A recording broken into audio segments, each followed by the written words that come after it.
শ্রীলঙ্কা একসময় ক্রিকেটে অত্যন্ত শক্তিশালী দল ছিল এবং এখনও তারা আন্তর্জাতিক ক্রিকেটে নিজেদের গুরুত্ব ধরে রেখেছে। তাদের এই সাফল্যের পেছনে বেশ কিছু কারণ রয়েছে। ১. ঐতিহ্য এবং দীর্ঘদিনের ক্রিকেট সংস্কৃতি। শ্রীলঙ্কায় ক্রিকেটের দীর্ঘ এবং সমৃদ্ধ ইতিহাস রয়েছে।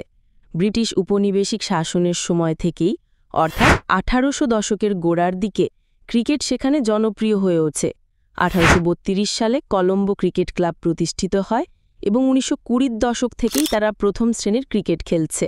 এই সুদীর্ঘ ক্রিকেট ঐতিহ্য তাদের ভিত্তিকে মজবুত করেছে। ২. দ্রুত আন্তর্জাতিক ক্রিকেটে প্রবেশ। শ্রীলঙ্কা 1975 সালের প্রথম ক্রিকেট বিশ্বকাপেই অংশ নেয় এবং 1981 সালে টেস্ট মর্যাদা লাভ করে।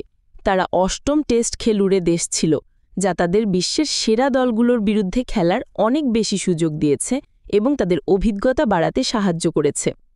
বাংলাদেশের মতো দেশগুলোর তুলনায় অনেক আগে টেস্ট স্ট্যাটাস পাওয়ায় তারা আন্তর্জাতিক অঙ্গনে নিজেদের মানিয়ে নেওয়ার পর্যাপ্ত সময় পেয়েছে। ৩. বিশ্বমানের প্রতিভাবান খেলোয়াড়দের ধারাবাহিকতা। শ্রীলঙ্কা ক্রিকেটে বিভিন্ন সময় অসাধারণ প্রতিভাবান খেলোয়াড়দের আবির্ভাব হয়েছে। সনাত জয়াসুরিয়া, অরবিন্দ ডিসিলভা, মুত্তিয়া মুরালীধরন, চামিন্দা ভাস, মাহেলা জয়াবর্ধনে, কুমার সাঙ্গাকারার মতো কিংবদন্তিরা তাদের সময় বিশ্ব ক্রিকেটে রাজত্ব করেছেন।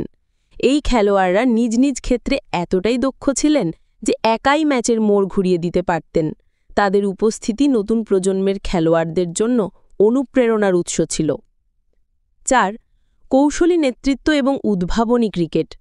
অর্জনা রানাতুঙ্গা এবং মাহেলা জয়াবর্ধনের মতো অধিনায়করা কেবল দক্ষ ক্রিকেটারই ছিলেন না, তারা অসাধারণ নেতৃত্বও দিয়েছেন।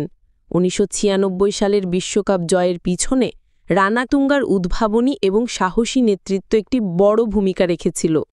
তিনি ওয়ানডে ক্রিকেটে পাওয়ার প্লেতে আগ্রাসী ব্যাটিংয়ের যে ধারা শুরু করেন, তা আধুনিক ক্রিকেটে বিপ্লব এনেছিল। তারা দলের খেলোয়াড়দের সঠিকভাবে পরিচালনা করতে এবং চাপের মুহূর্তে সঠিক কৌশলগত সিদ্ধান্ত নিতে পারতেন। ৫. শক্তিশালী ঘরোয়া ক্রিকেট কাঠামো। আন্তর্জাতিক মানের খেলোয়াড় তৈরির জন্য একটি শক্তিশালী ঘরোয়া কাঠামো অপরিহার্য।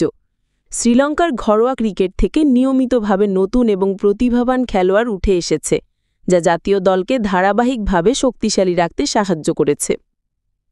৬. হোম অ্যাডভান্টেজ এবং স্পিন বোলিং। শ্রীলঙ্কার উইকেট সাধারণত স্পিন বান্ধব হয়।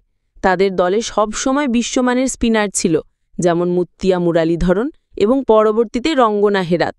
নিজেদের পরিচিত পরিবেশে এই স্পিনাররা যে কোনো প্রতিপক্ষের জন্য অত্যন্ত বিপজ্জনক ছিলেন। যদিও সাম্প্রতিক বছরগুলিতে শ্রীলঙ্কা ক্রিকেট কিছু চ্যালেঞ্জের মধ্য দিয়ে যাচ্ছে, বিশেষত তাদের কিংবদন্তি খেলোয়াড়দের অবসরের পর এবং বোর্ডের কিছু প্রশাসনিক অস্থিরতার কারণেও, তবুও তাদের একটি শক্তিশালী ক্রিকেট সংস্কৃতি রয়েছে এবং তারা এখনও মাঝে মাঝে অসাধারণ পারফরম্যান্স করে নিজেদের সক্ষমতা প্রমাণ করে থাকে।